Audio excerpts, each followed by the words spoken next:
रानी की एक खास दासी रोज रानी के बिस्तर को साफ सुथरा करती, सजाती और उस पर इत्र लगाती थी। एक दिन जब दासी ने बिस्तर सजाया तो उसके मन में ख्याल आया कि क्यों ना मैं भी एक बार इस बिस्तर पर सोकर देखूं कि इस पर सोने का एहसास कैसा होता है। दासी बहुत थकी हुई थी और कमरे में आ रही ठंडी हवा ने मानो लोरी का काम किया। बिस्तर पर लेटते ही उसे गहरी नींद आ गई। इसी बीच रानी कमरे में आ गई। उसने अपनी दासी को अपने बिस्तर पर सोते देखा और क्रोध से भर गई। गुस्से में आकर रानी ने दासी को कोड़ों की सजा दी। बेचारी दासी को एक के बाद एक कोड़ों का दर्द झेलना पड़ा। वह दया की भीख मांगती रही, लेकिन रानी ने उसकी एक न सुनी।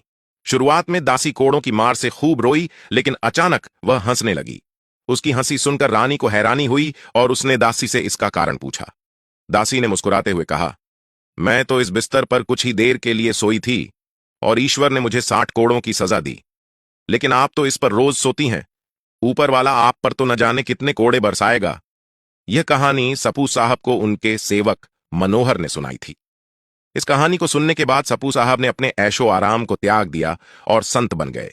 बाद में वे खटखटा बाबा के नाम से प्रसिद्ध हुए। अगर आपको यह कहानी समझ में आई हो तो कमेंट्स में गुड लिखें।